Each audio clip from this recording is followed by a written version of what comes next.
Hey, what's up everybody? TechChucker here and welcome back me. So I took a little while, took some time off, as you guys, most of you know if you watched some of my previous videos, some of the stories, so I'm not going to get into that. I'm just excited to be back, and I figured, hey, what's the best way to get back into the swing of things in this YouTube world is let's do a diorama tutorial.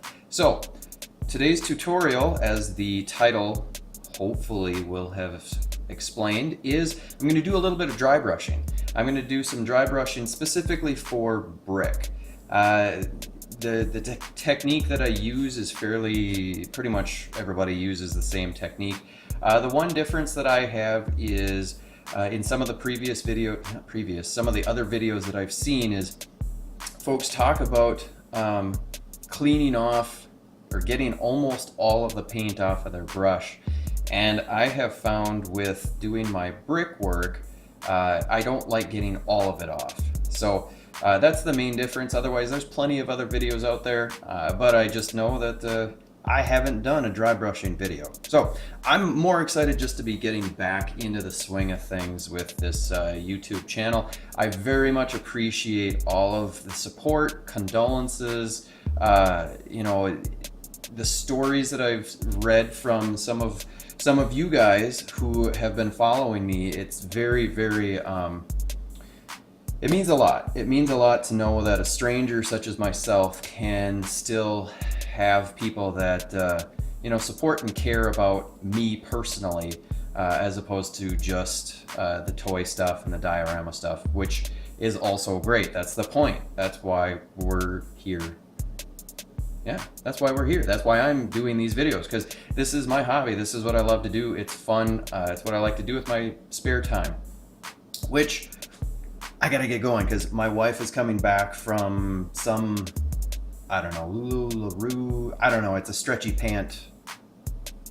They sell the stretchy pants, those yoga pants. I don't know what the heck that is, but she's gonna be back. So I gotta get this tutorial done before she gets back. So let's get going. Let's go through some of the stuff that you need.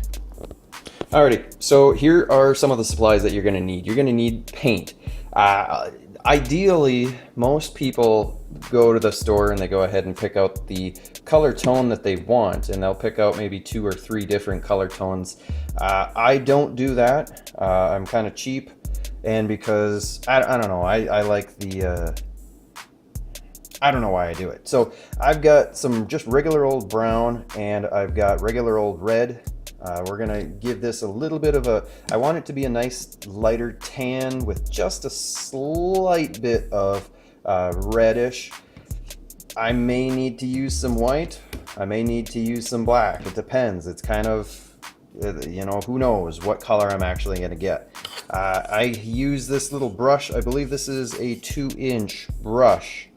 Yes, this is a 2-inch brush that I got from Home Depot for about $1. Don't spend more than $1 for your dry brushing brush. I've got a piece of paper towel, and I'm going to use that to wipe the excess off the brush. Stir stick of some sort. Tin foil, but anything that you can use to mix your paint. A little bit of relaxing juice of some sort. I don't recommend this kind. It actually tastes terrible. But we're going to drink it because we got to get rid of it. And then last but not least, no, I don't typically do this, but we are going to check out, see if I can get this opened. We are going to check out our, set that up. I gotta check out my fortune. I had Chinese food today, didn't have my fortune cookie. I apologize for the terrible camera work. Come on, set it up. All right. Let's see what our fortune tells, because I need some luck. Since I'm going to be mixing my own paint colors, we need some luck. All right. What does it say? It says, knowledge of current events will help you. That is useless. That doesn't help me one bit. All right.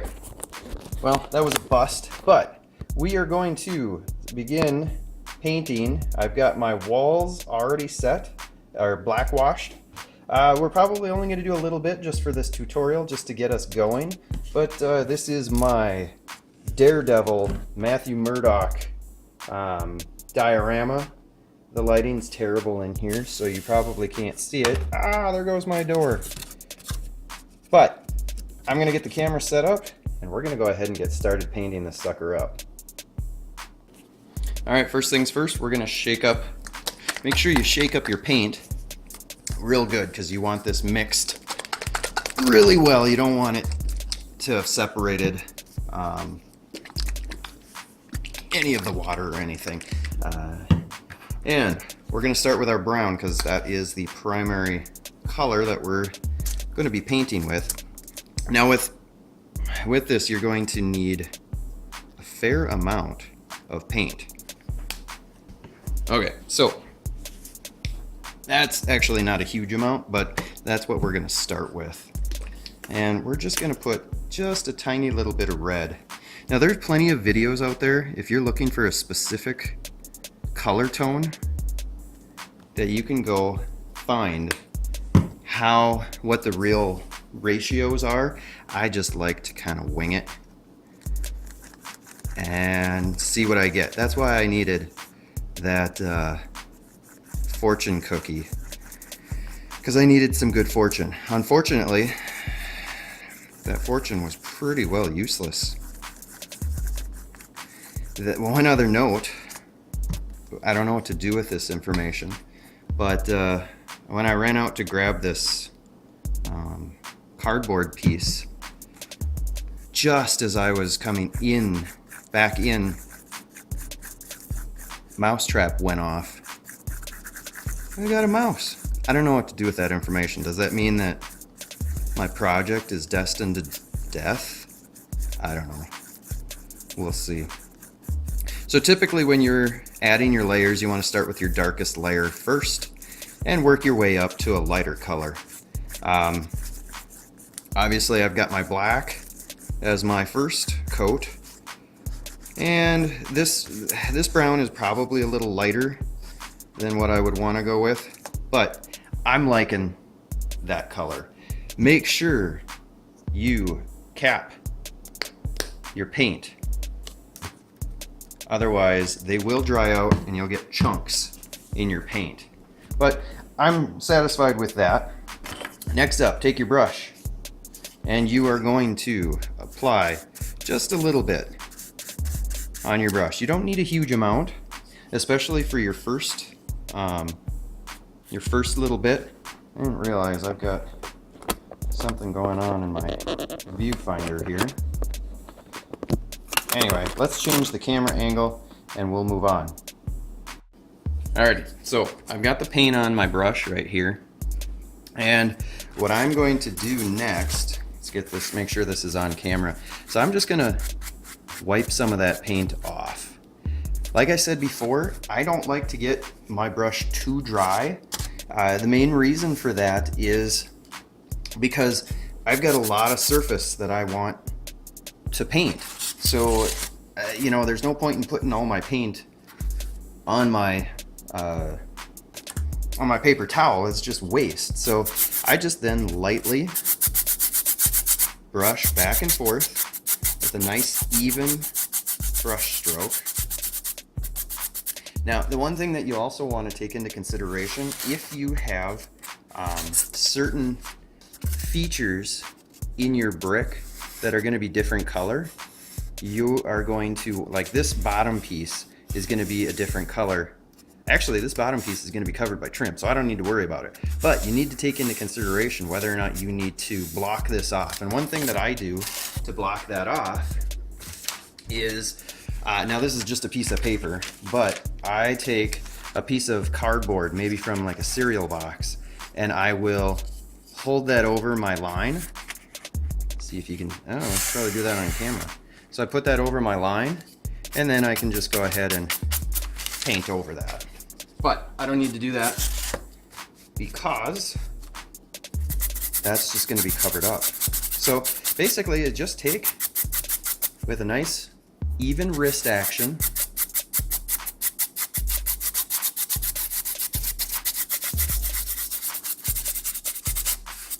It's really quite simple. That's all you have to do. And once you see that you're not applying near as much as you'd like, get some more. Remember, just to add a little bit at a time to your brush, because otherwise you're just wiping it all off anyway. You don't want this to be on, you don't want the paint too thick on your brush, otherwise you're going to wind up getting it caked on there, and you're going to take away all the detail work and the effect that the black wash gives you, because then you're just going to wind up caking it with paint and covering it up, you know, covering up all that black wash.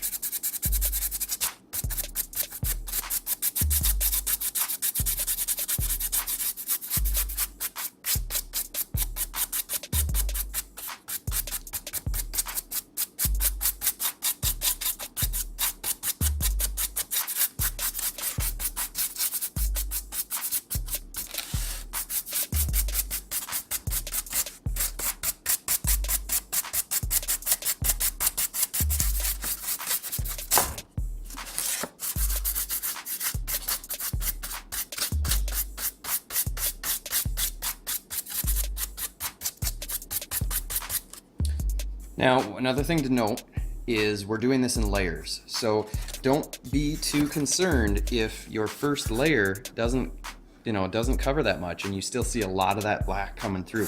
Number one, you're starting with your darkest and working your way up. But number two, you want these to be really, really thin coats of paint. So you're not gonna see a huge impact with that color right away, or at least you shouldn't.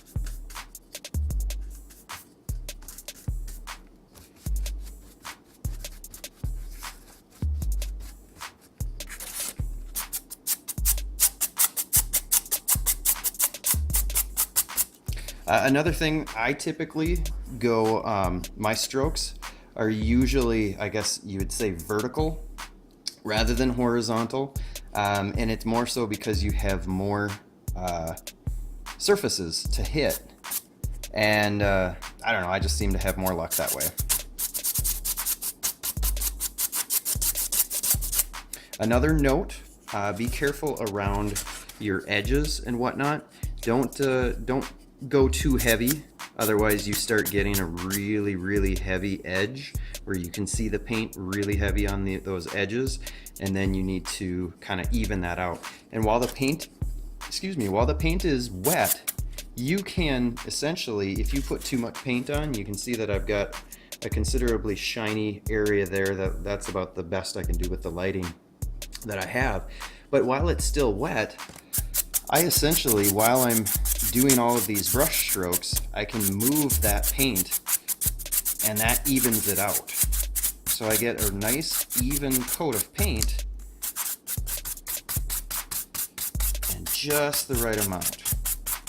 And you can see, as you look at your coats, you can kind of see the areas that you've got more paint as opposed to less paint. Now obviously the wetter spots are going to shine a little bit more than the other spots that you already did. So don't worry too much about getting it even initially, but as you go from layer to layer, you'll want to watch that to make sure that you're not putting too much in one area, unless you want, boy, I'm like flapping my brush around.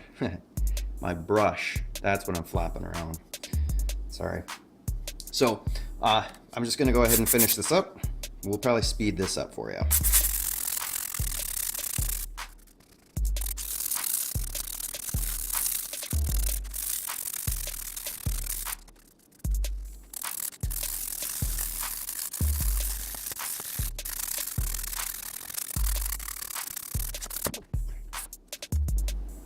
All right, so word of caution, if you saw that, be careful and be mindful of where you're at. I'm doing this in my kitchen, and I knocked my stir stick onto my floor, or should I say onto my wife's floor.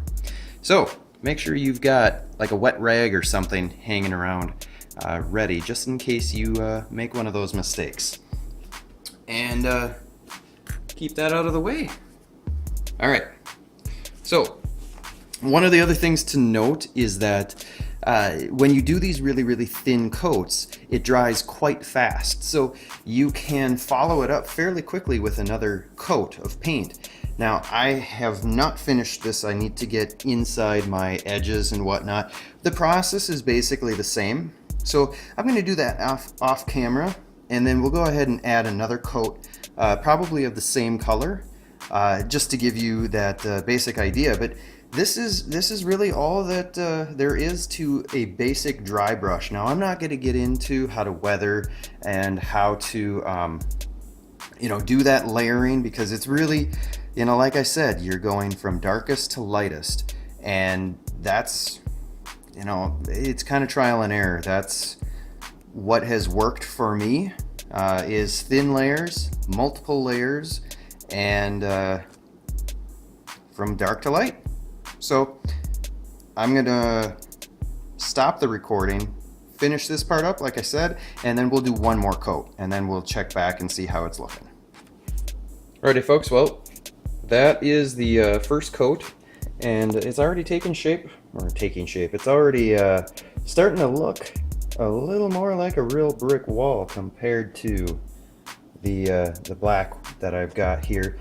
One of the other reasons that a lot of folks like to buy their paint colors in the color that they want is if you're doing multiple walls, or if you're doing a fair amount like I am, you need to try and make sure that you can color match. So one thing that I recommend, and that I do, see if I can get some better light, is if I know that I'm going to be, if I'm going to have to quit and come back to it the next day, I make sure that I hang on to a small piece of my tin foil so that I can color match it. I mean, yes, I can color match it to the wall, but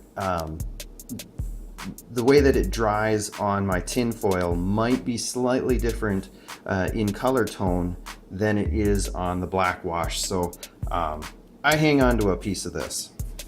But I hope this has been somewhat helpful and useful to you guys.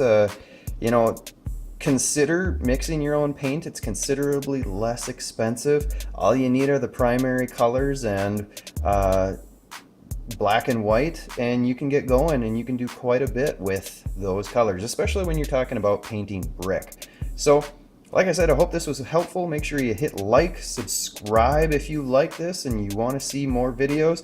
Check out some of my past videos for dioramas, toy hunts, etc., etc. And until next time, I'll see you later.